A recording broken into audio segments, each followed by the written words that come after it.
أشهد أن لا إله إلا الله.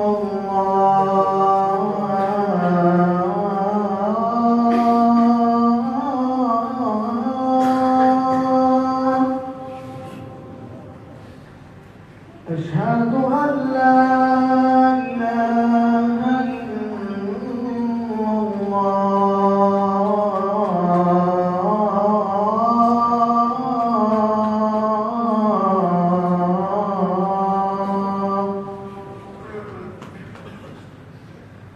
أشهد أن محمدا رسول الله.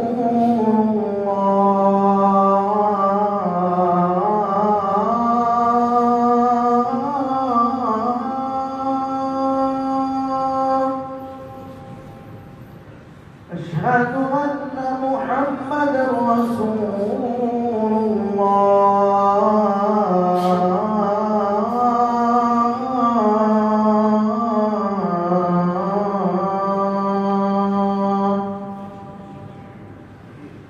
حي على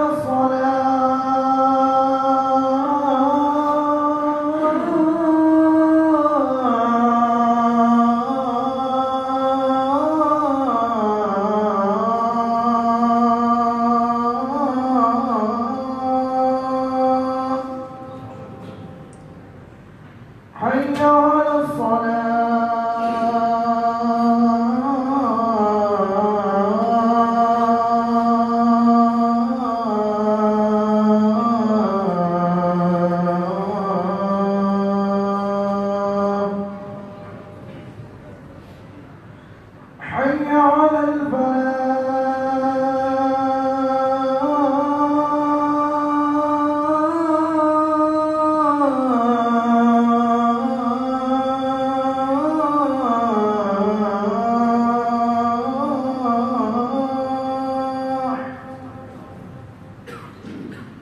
حي على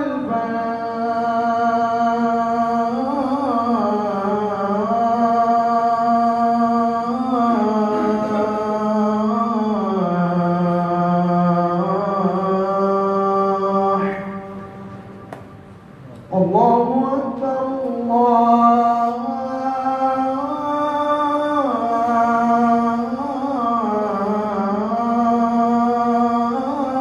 الله أكبر.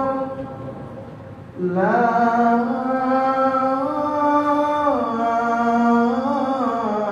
إله إلا الله.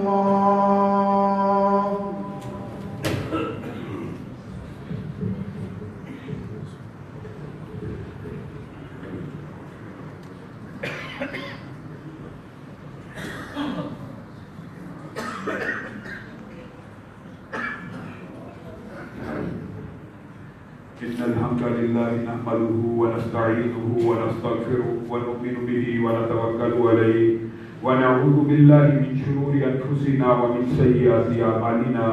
من يهده الله فلا مضل له ومن يضلل فلا هادي له وأشهد أن لا إله إلا الله وأشهد أن محمدا عبده ورسوله.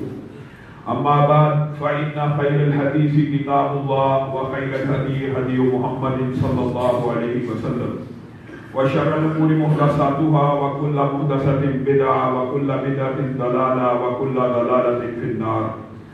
أعوذ بالله من الشيطان الرجيم. إن للمتقين مفازا حدائق وأعنابا وكواعب ترابا وكأسا دهاقا.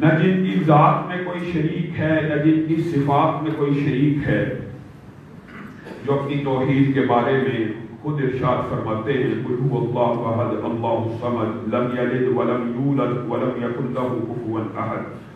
حمد و ثنا کے بعد لاکھوں کروڑوں درود و سلام ہوں اس ہستی اقدس و مقدس پر کہ جن کا نام نامی اور اسم گرامی حضرت محمد رسول اللہ صلی اللہ علیہ وآلہ وسلم ہے، جنہیں تمام کائنات کا ہادی، رہنما، مقتدا، پیشوا، رہبر، امام بنا کر بھیجا گیا، اور جن کے قلب اطہر پر اللہ رب العزت نے اپنی آخری کتاب حمید کو نازل فرمایا۔ حمد و ثنا اور درود و سلام کے بعد لاکھوں رحمتیں ہوں آپ کے صحابہ پر، امت کے ادیبوں پر، امت کے علماء، مبلغین، واعظین، شہیدوں، صدیقوں پر کہ جن کی وجہ سے اسلام ٹھیک اور مکمل حالت میں ہم تک پہنچا۔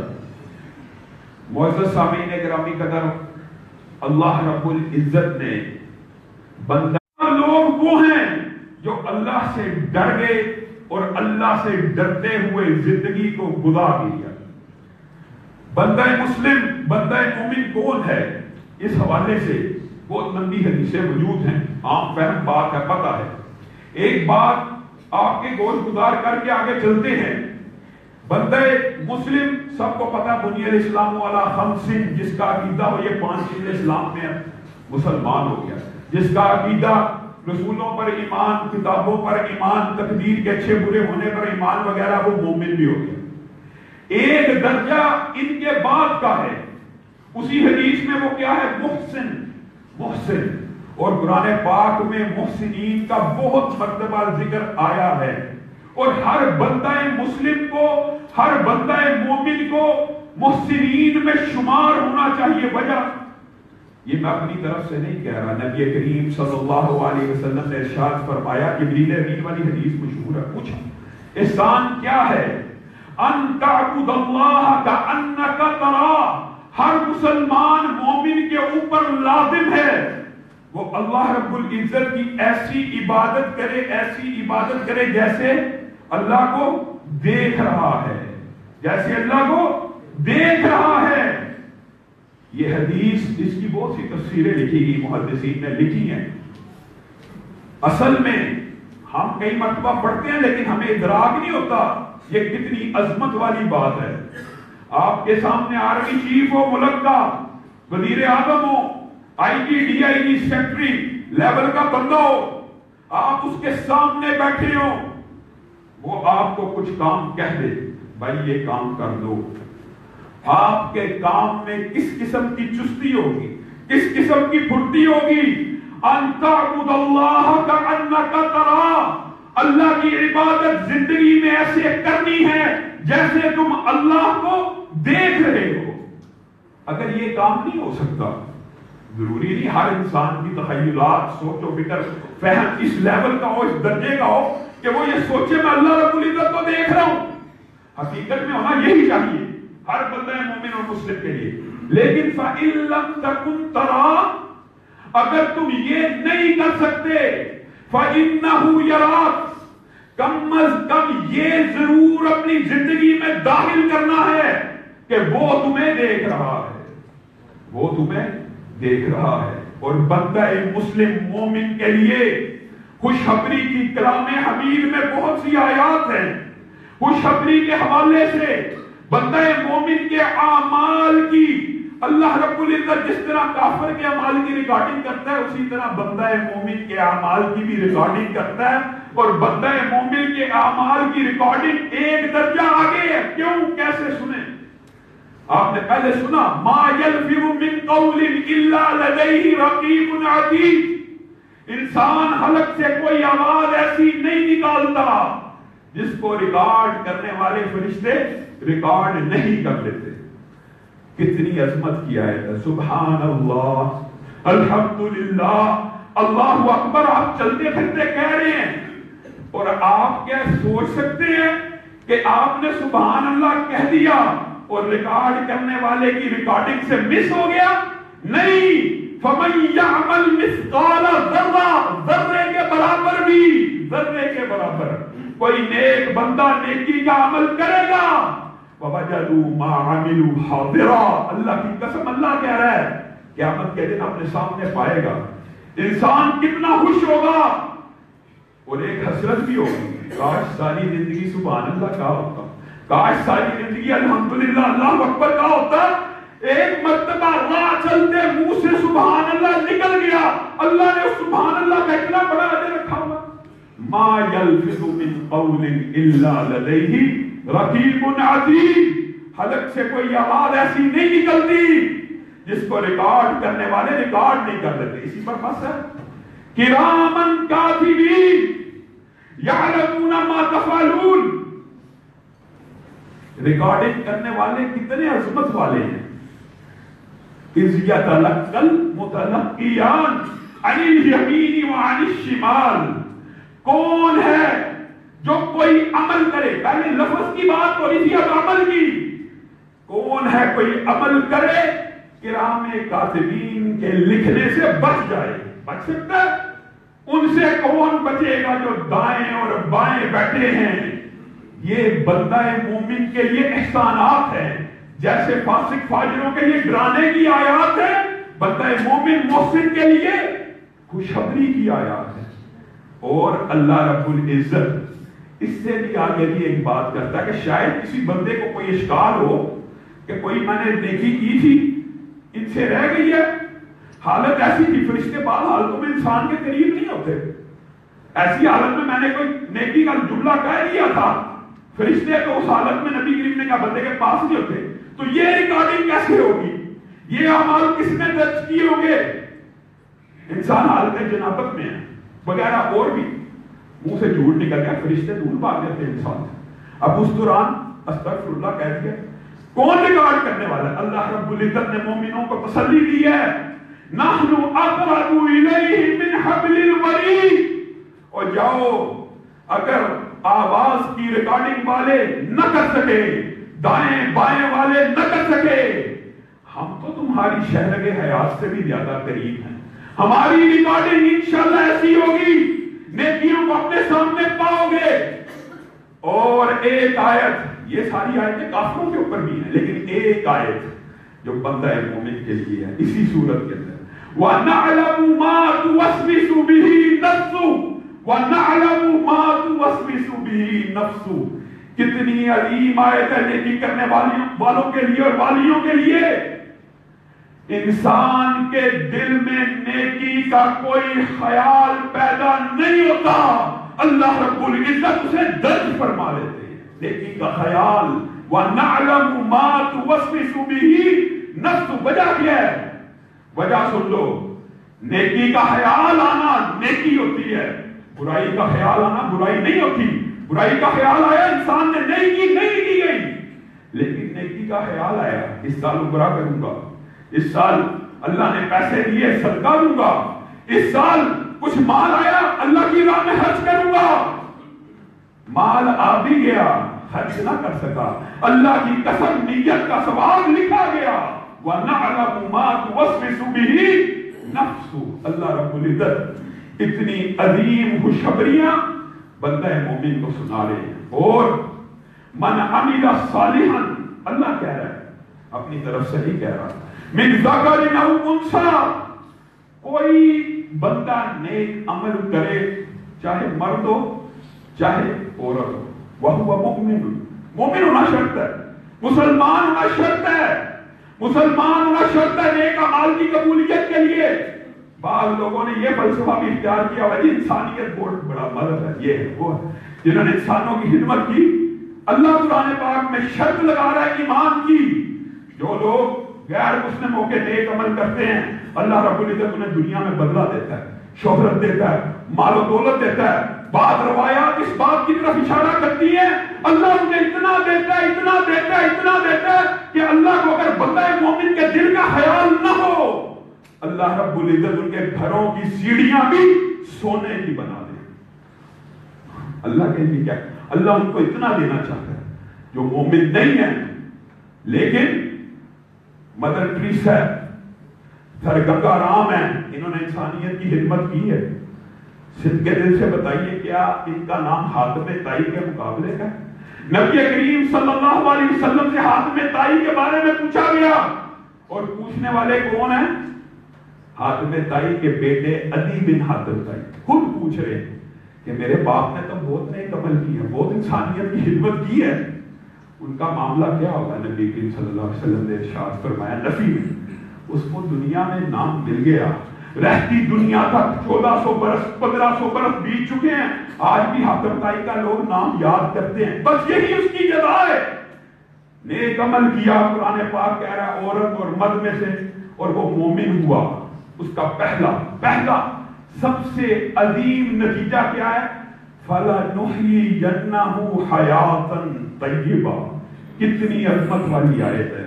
ہم اس کو ایسی زندگی عطا کریں گے، وہ اپنی زندگی کے اوپر رشک کرے گا، لوگ اس کی زندگی کے اوپر رشک کریں گے، حیات طیبہ ملے گی صرف نیک عمل کرنے سے۔ بعض اوقات نیک لوگوں کے آزمائشیں بھی آتی ہیں، لیکن آزمائشوں کا آنا حیات طیبہ سے باہر نہیں ہے۔ حیات طیبہ سے مراد یہ ہے جو بھی آزمائش آئی ایسی پکیدہ زندگی حرام کی طرف مبذول ہی نہیں ہوا، رزق نہیں تھا، غریب تھا، پھر بھی حرام نہیں کمایا، نفسانی خواہشات تھی، اندر تڑپ موجود تھی، غیر محرم کو نہیں دیکھا۔ یہ حیات طیبہ یہ ہے، کس کے نتیجے میں ملنی ہے؟ صرف نیکیوں کے راستے کے اوپر انسان چل پڑے تو حیات طیبہ دینے کا وعدہ اللہ رب العزت کا ہے۔ اور ساری زندگی حیات طیبہ کے اندر محدثین اور مفسرین نے ایک باب کا اضافہ کیا، وہ کیا ہے؟ لَإِن شَكَرْتُمْ لَأَزِيدَنَّكُمْ۔ حیات طیبہ کی ایک نشانی کیا ہوتی ہے؟ جو بندہ حیات طیبہ گزار رہا ہوتا ہے وہ کیا کر رہا ہوتا ہے؟ اللہ کی کوئی بھی نعمت ملے اس کا کیا کرتا ہے؟ شکر ادا کرتا ہے۔ جب وہ اللہ کی نعمت کا شکر ادا کرتا ہے تو پھر کیا ہوتا ہے؟ لَإِن شَكَرْتُمْ لَأَزِيدَنَّكُمْ، ہم اس کی نعمت میں اضافہ کرتے ہیں۔ عام فہم بات، ایک انسان کو اللہ رب العزت نے دولت دی ہے، دولت اللہ کی نعمت ہے، اس کا شکریہ ادا کر رہا ہے۔ کس طرح؟ یہاں اللہ نے کہا وہاں حج کر رہا ہے، بیوی بچے کے اوپر، قریبی رشتہ داروں کے اوپر، عزیز و اقارب کے اوپر، یتیموں مسکینوں کے اوپر، مساجد مدارس طلباء کے اوپر حج کر رہا ہے، تو اللہ کا وعدہ کیا ہے؟ لَإِن شَكَرْتُمْ لَأَزِيدَنَّكُمْ، اس کا مال کم نہیں ہوگا۔ اور یہ عینی شہادت ہے، لوگوں کو کھانا کھلانے والوں کے حوالے سے اخبارات اور مشاہدات بھرے پڑے ہیں، صرف لوگوں کو کھانا کھلانے والوں کی دولت میں ان کے شکر کی وجہ سے اضافہ ہوتا جاتا ہے۔ اور ایک بات آپ کے سامنے رکھتا ہوں، عینی مشاہدے کی، آپ لوگوں کا بھی شاید مشاہدہ ہو، کیا کبھی آپ نے محدثین کی زندگی کے اوپر غور کیا؟ محدثین، اگر آپ محدثین کی زندگی کو دیکھیں، کسی کی عمر ہوتی ہے 90 سال، کسی کی عمر ہوتی ہے 100 سال، کسی کی 105 110، میاں صاحب کی عمر 100 برس سے اوپر۔ ہوتا کیا ہے؟ وہ اللہ رب العزت نے انہیں دماغ دیا ہے، عقل دی، انہوں نے حدیثوں کو یاد کیا۔ یہ دماغ اللہ رب العزت کی عطا کردہ وحی کو یاد کر رہا ہے، تو اس دماغ میں کیا ہو رہا ہے؟ اضافہ ہو رہا ہے۔ یہ ایک صرف مثال سمجھانے کے لیے ہے، انسان کو جو بھی نعمت ملتی ہے اگر انسان اسے اللہ کے بتلائے ہوئے راستے پہ خرچ کرے اس میں اضافہ ہوتا ہے۔ لَإِن شَكَرْتُمْ لَأَزِيدَنَّكُمْ۔ کوئی بھی نعمت، صرف برین ایک مثال دے رہا ہوں محدثین کی، اور کتنی زبردست مثال ہے۔ ایک وقت آتا ہے بڑھاپا طاری ہو جاتا ہے، ہاتھ کانپنا شروع کر دیتے ہیں، حضرات ڈھیلے پڑ جاتے ہیں، لیکن اللہ کی اتنی بڑی نعمت اور عنایت ہے کہ 100 برس کا محدث اگر ویل چیئر پہ بھی آتا ہے، جب کلام کرنا شروع کرتا ہے نہ اس کی زبان لڑکھڑاتی ہے، نہ اس کے دماغ میں سے کسی راوی کے حالات زندگی محو ہوتے ہیں، اس کی جرح و تدبیر کا فن اس کے دماغ میں اتنا تر و تازہ ہوتا ہے جیسے 20-22 سال کا کوئی نوجوان ہو جس نے حفظ پکا کیا ہو۔ وجہ کیا ہے؟ برین کی نعمت کا شکریہ ادا کیا، برین گلو ہو رہا ہے۔ یہی پوری کی پوری زندگی کے اوپر اپلائی کرتے ہیں۔ اللہ رب العزت نے اگر حلال راستے کا بیوی کا حکم دیا، اگر خدا کی قسم صرف بیوی کی طرف متوجہ ہوگا، اس نعمت کا بھی اگر شکریہ ادا کرے گا، لَأَزِيدَنَّكُمْ، اللہ رب العزت اس معاملے میں بھی اس کی قوت میں اضافہ کرنا ہے۔ یہ ایک بات سمجھانے کے لیے کہہ رہا ہے کہ اللہ رب العزت کی نعمتیں آنکھ کان جسم، ہاتھ، اگر اللہ کی سمجھائی ہوئی جگہوں پہ یہ چیزیں استعمال ہوں گی تو ان کی قوت میں اضافہ ہوگا، ان کی قوت میں کمی نہیں ہوگی۔ یہ تو ہے اس بندہ مومن مسلم کی زندگی کے بارے میں اللہ رب العزت آپ کو اور مجھے نصیحت فرما رہے ہیں، یہ حیات طیبہ گزارے گا، اور جس وقت موت کا لمحہ آئے گا، موت کے لمحات بہت سخت ہوتے ہیں، پہلے بھی کئی مرتبہ یہ گفتگو کی ہے۔ سب سے بڑا انسان کو موت کے وقت جو غم لاحق ہوتا ہے وہ کیا ہوتا ہے؟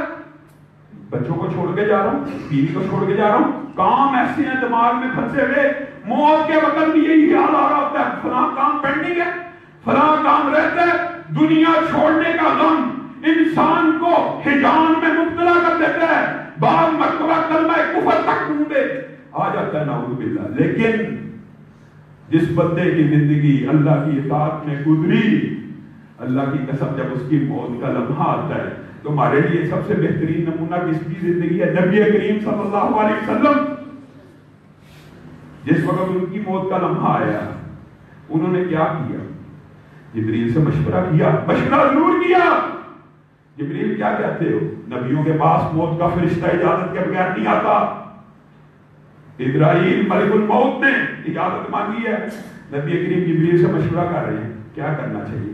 جبریل جواب میں کہتے ہیں مرضی تو آپ کی ہے، لیکن اللہ رب العزت آپ سے ملاقات کا شوق رکھتے ہیں، تو نبی کریم جواب میں کیا کہتے ہیں؟ بل هو الرفیق الاعلی، میں محمد صلی اللہ علیہ وسلم بھی اللہ کے سامنے پیش ہونا چاہتا ہوں۔ بندہ مومن، بندہ مسلم، بندہ محسن جب موت کا لمحہ آتا ہے دنیا میں نہیں رہنا چاہتا، خوش ہو جاتا ہے، خوش ہو جاتا ہے، مطمئن ہو جاتا ہے۔ اللہ کی قسم اپنا، محدثین نے لکھا اپنا احتساب کرو۔ اپنا احتساب کس طرح کرو؟ اگر کوئی بندہ چاہے میں ابھی مر جاؤں اور اللہ کے سامنے پیش ہو جاؤں تو یاد رکھو وہ بندہ جنتی ہے۔ اپنے گریبانوں میں جھانکیے، کتنے آپ میں سے جو یہ آج تمنا کر سکتے ہیں اللہ آج ہی موت دے دے، میں تجھ سے ملاقات کرنا چاہتا ہوں۔ بندہ مومن محسن موت کے وقت گھبراتا نہیں ہے، اور اللہ رب العزت انعامات کا سلسلہ کیسے جاری کرتے ہیں؟ اس سے مراد یہ نہیں ہے کہ بندہ مومن محسن کو موت کی تکلیف نہیں ہو سکتی، تکلیف ہو سکتی، سکرات الموت ہوں گے، بیماری لگے گی، لیکن موت کے لمحات کی بات ہو رہی ہے۔ یا ایتھا النفس المطمئنہ ارجعی الی ربک راضیۃ مرضیہ فادخلی فی عبادی وادخلی جنتی۔ پہلی بشارت ابھی دنیا اور آخرت کے مابین ہے، پردے نہیں اٹھے، کان میں آواز ظاہر ہو گئی، یا ایتھا النفس المطمئنہ۔ اللہ رب العزت ہمیں یہ نعرہ سنوائے، اللہ ہمارے کانوں میں بھی موت کے وقت یہ صدا ہو، پہلی خوشخبری، اے نفس مطمئنہ تیری موت کا وقت آ چکا ہے، ارجعی الی ربک، اپنے رب کی طرف لوٹ جا، ہنسی خوشی، ایسی ہنسی خوشی لوٹ کہ تیرا رب تجھ سے راضی ہے، اور جب تو اپنے رب کی طرف لوٹے گا تو اپنے رب سے مایوس نہیں ہوگا، اپنے رب سے راضی ہو جائے گا۔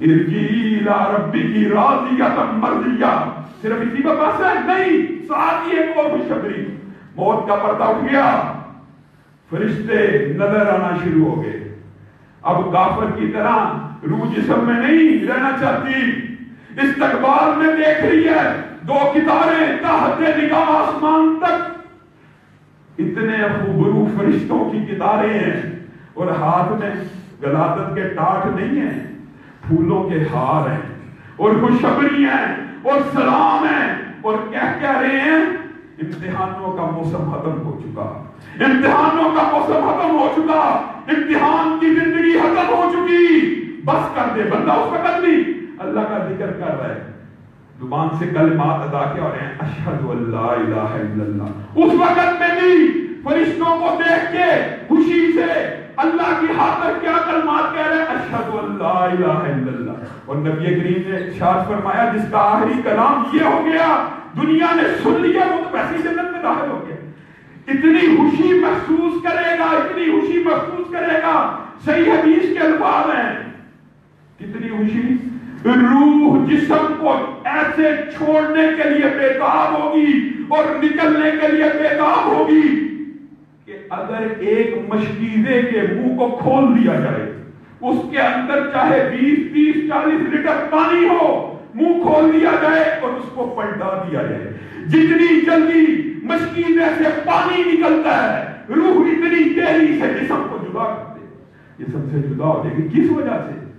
آگے نظر آ رہا ہے استقبال کے لیے فرشتے کھڑے ہیں۔ جس وقت لا الہ بندہ کہہ رہا ہوگا نا، فرشتے کہیں گے بس بس بس بس کر دے، ختم زندگی، اب تو نتیجوں کا موسم شروع ہو چکا ہے، امتحانوں کا موسم ختم ہو چکا ہے۔ اس بندے کی روح کا، یہ بڑی طویل حدیث ہے، اس بندے کی روح کو ریشم اور مخمل کے اندر اور خوبرو بہترین لباس کے اندر لپیٹا جائے گا، اور فرشتے لے کے جب چل رہے ہوں گے نا، اس کی روح سے ایسی خوشبو نکلے گی کہ دور دراز کے فرشتوں کے ناکوں سے ٹکرائے گی، اور جواب میں کیا کہیں گے؟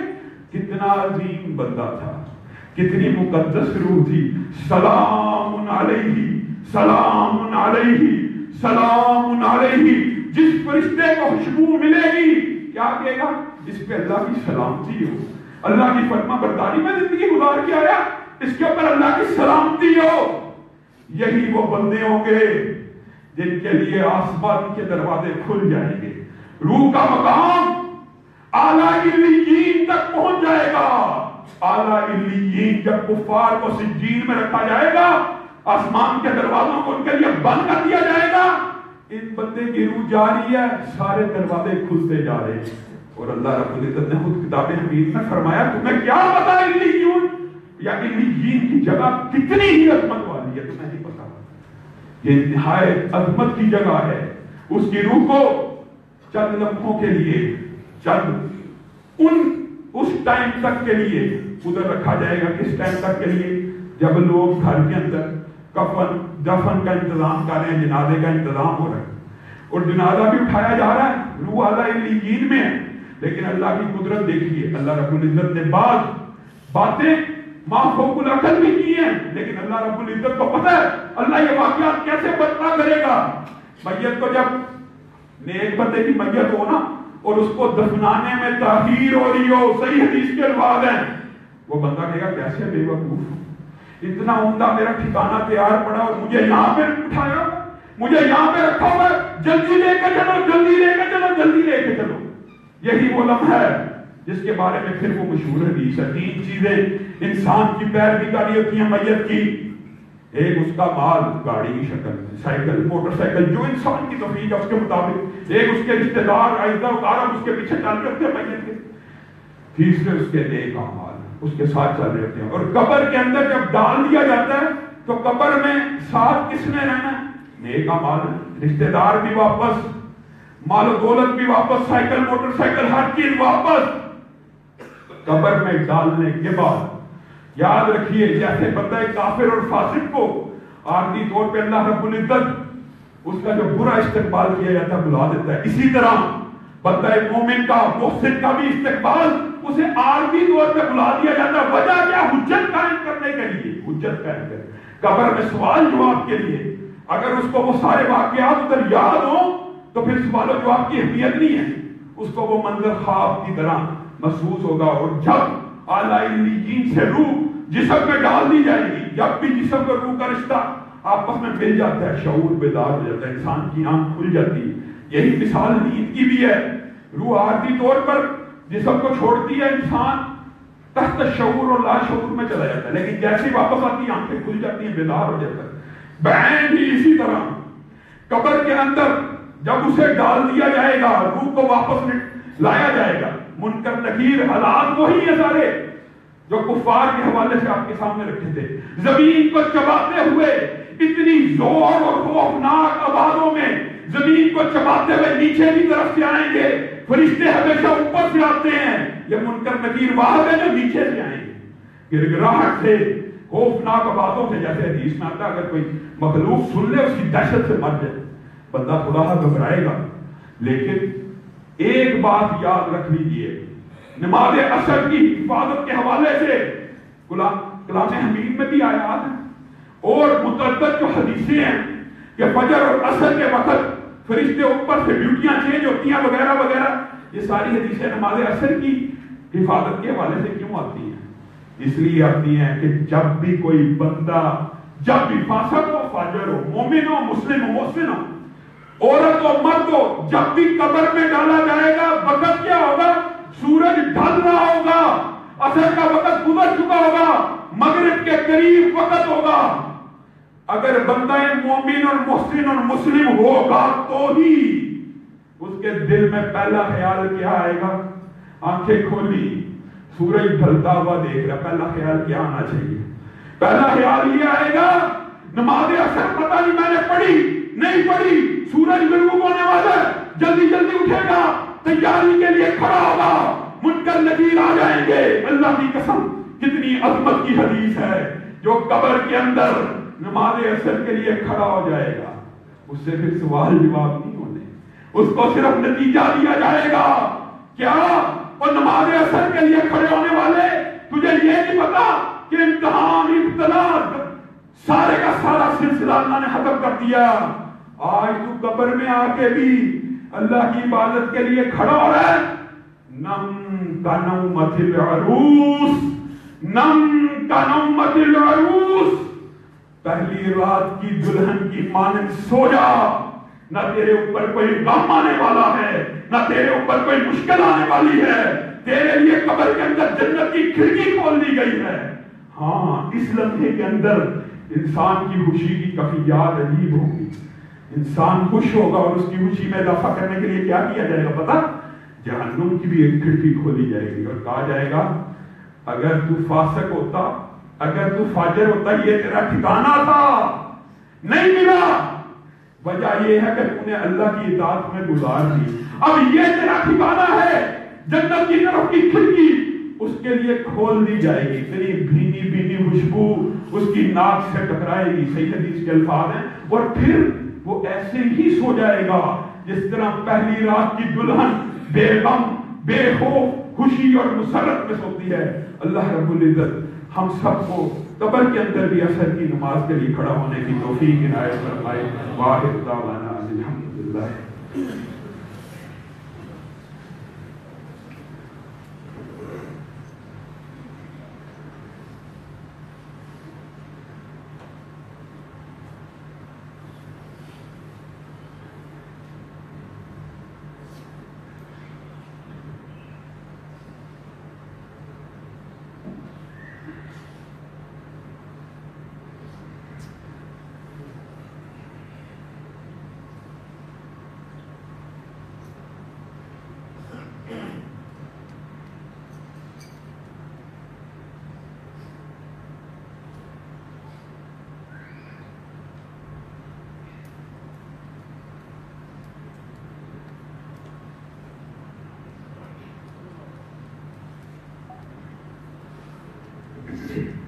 إن الحمد لله نحمده ونستعينه ونستغفره ونؤمن به ونتوكل عليه ونعوذ بالله من شرور أنفسنا ومن سيئات أعمالنا من يهده الله فلا مضل له ومن يضلل فلا هادي له وأشهد أن لا إله إلا الله وأشهد أن محمدا عبده ورسوله أما بعد فإن خير الحديث كتاب الله وخير الهدي هدي محمد صلى الله عليه وسلم وشر الأمور محدثاتها وكل محدثة بدعة وكل بدعة ضلالة وكل ضلالة في النار۔ صرف چند ایک باتیں کر کے اپنی بات کو ختم کروں گا، آگے انشاءاللہ رمضان کا بابرکت اور عظمت والا مہینہ شروع ہونے والا ہے، تو اگلے جمعے انشاءاللہ اس حوالے سے گفتگو ہوگی۔ اس موضوع کو رمضان کے اندر تراویحوں کے خلاصے میں اور مضامین قرآن کے حوالے سے اگر ممکن ہوا تو آپ لوگوں کے سامنے پیش کیا جائے گا، یا انشاءاللہ پھر رمضان کے بعد اس موضوع کو کنٹینیو کیا جائے گا۔ جب بندے کو جنت کی کھڑکی کھول کر سلا دیا جائے گا، جیسے محدثین نے وہاں پر بعض لوگوں کے اشکالات کو دور کیا، یہاں پر بھی محدثین نے کلام کیا کیا؟ ایک انسان اگر قیامت سے 10,000 سال پہلے قبر میں دفن ہوا ہوگا اور قیامت اس کے دفن ہونے کے 10,000 سال بعد قائم ہوگی، تو اس بندے کو کتنا وقت محسوس ہوگا. محدثین نے لکھا اللہ کی قسم قیامت کے قائم ہونے پر اس کو لگے گا میں صرف چند سیکنڈ کے لیے سو جاؤں. مصیبت کے دن اگر طویل ہوتے ہیں تو نعمت کے دن بہت جلدی گزر جاتے ہیں. یہ انسان کی فطرت بھی ہے. مصیبت جب انسان کو کوئی تکلیف ہو سر نہیں کر دو ایسے لگتا ہے گھنٹہ ہی نہیں گزر رہا, اور انسان خوش ہو تو ایسے گھنٹوں گزر جاتے ہیں. اور جس وقت اس کی آنکھیں کھلے گی اس نے وہ نعوذ باللہ افسوس کے کلمات نہیں کہنے, ہنسی اٹھی اٹھے گا, قبر سے باہر نکلے گا, اپنے سامنے انتہائی خوبصورت سواری کو پائے گا.